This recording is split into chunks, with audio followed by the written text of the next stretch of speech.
The year is 1927, and Pittsburgh smells of coal smoke, money, and unbridled ambition.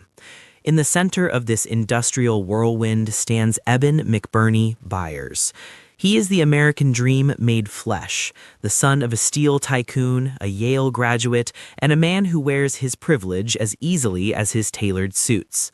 But Byers is not just a wealthy heir. He is a physical specimen, a force of nature on the golf course. In 1906, he was the U.S. amateur golf champion. Now, at 47, he is still an athlete in his prime, a man whose body is his temple and his most valuable asset. He is known for his aggressive drive, his social dominance, and a vitality that seems impervious to the slow decay of age. He is the golden boy of Pennsylvania, and he believes he is invincible. But invincibility is a fragile illusion, shattered by something as mundane as a slip on a train.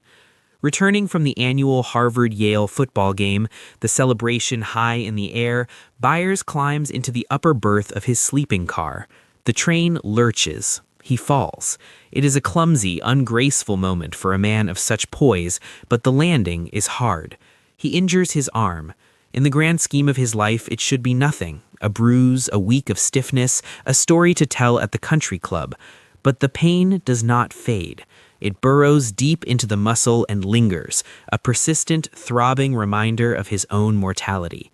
For a man defined by his physical capability, this persistent ache is not just an annoyance, it is an existential threat. His golf swing suffers, his mood darkens, the golden boy is tarnished.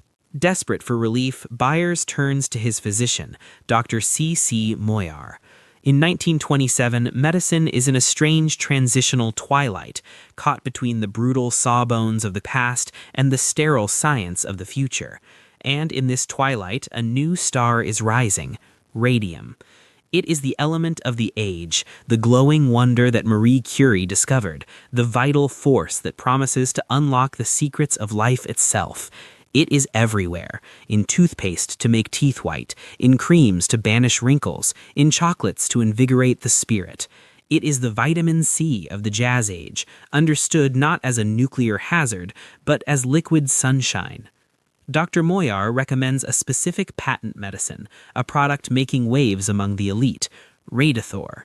Manufactured by a man named William Bailey, a Harvard dropout who is not actually a doctor, Radithor bills itself as perpetual sunshine.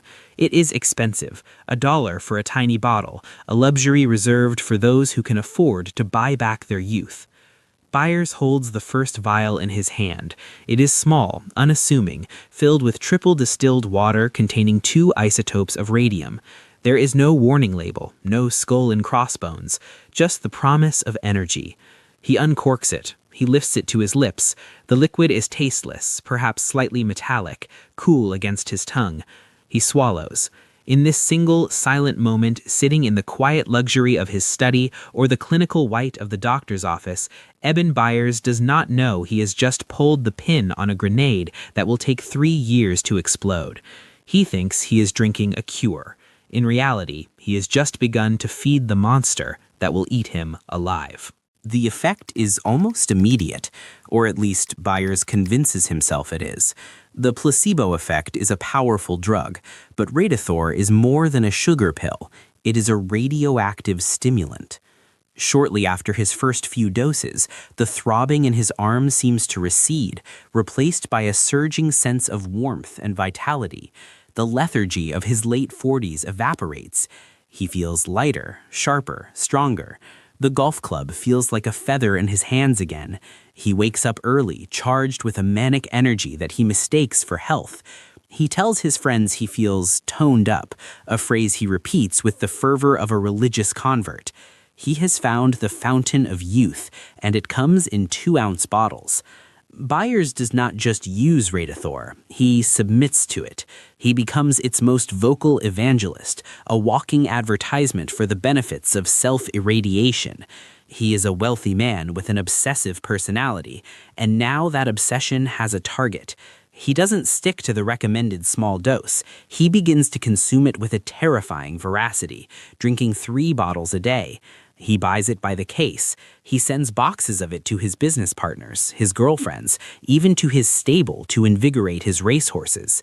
He urges everyone he loves to drink the glowing water, convinced he is sharing a miracle.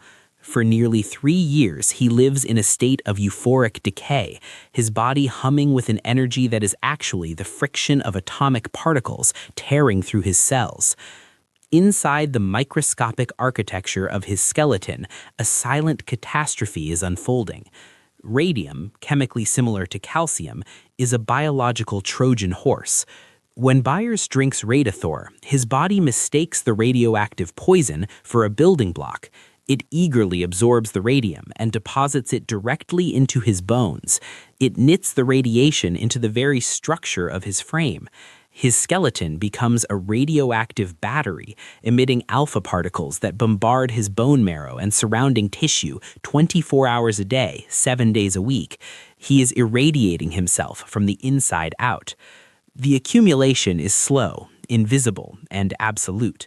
By 1930, Byers has consumed nearly 1,400 bottles of Radithor. He carries enough radium in his body to kill several men, yet for a long time, the sunshine blinds him to the darkness gathering at the edges of his health. But then the euphoria begins to crack. The toned-up feeling slides into a strange, deep exhaustion. He loses weight, not the trimness of an athlete, but the gaunt wasting of the sick.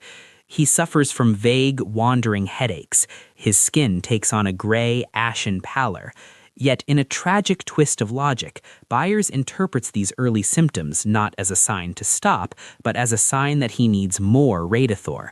He believes he is simply run down, that the charge is fading, so he drinks another bottle, and another.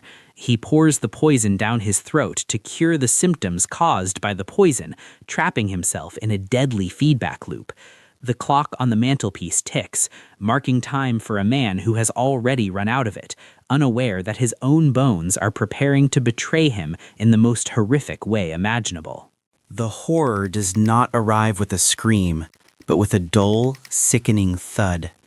It is 1930. Eben Byers is sitting, perhaps reading a newspaper or preparing for a meal, when he feels something loose in his mouth. There is no sharp pain, just a strange sensation of detachment. He reaches in and pulls out a tooth. It comes away easily, with no resistance, as if it had never been anchored in bone at all. He stares at it in his palm, the root dry and dark. Then another one loosens. Panic, cold and absolute, finally pierces the radium-induced fog. He seeks help, but the medical professionals are baffled. When a radiologist finally examines an X-ray of Byers' jaw, he sees something that defies medical logic. The bone is not just broken, it is dissolving. It has the consistency of moth-eaten fabric. The radium has burned holes through his skull. In a procedure that sounds like the stuff of nightmares, a surgeon attempts to remove the infected tissue, only to have the entire lower jawbone detach in his hands. It has simply rotted away from the skull. Eben Byers, the handsome steel tycoon, the champion golfer, is now a man with no lower face. His mouth is a gaping cavern of necrotic tissue. He cannot speak, he cannot chew, he can only endure. News of his condition reaches the Federal Trade Commission. They are building a case against William Bailey, the charlatan behind Radithor, and they need Byers' testimony. In September 1931, an attorney named Robert Wynn travels to Byers' Long Island mansion to depose him. Wynn is a hardened lawyer, but what he sees in that opulent study haunts him for the rest of his life. He finds Byers sitting in a wheelchair, swathed in bandages. The man is young and mentally alert, Wynn later reports, but he can hardly speak. His head is wrapped to catch the pieces of bone that occasionally work their way out of his skin. He has 2 holes in his skull where the bone has disintegrated, exposing the brain tissue beneath. He has lost all his teeth. He weighs less than 90 pounds. Through a series of grunts and handwritten notes, Byers gives his testimony. He does not rage. He does not scream. He is simply a man trapped in a disintegrating cage, waiting for the end. He dies on March 31st, 1932. The official cause of death is radiation poisoning, but the reality is that he crumbled to dust.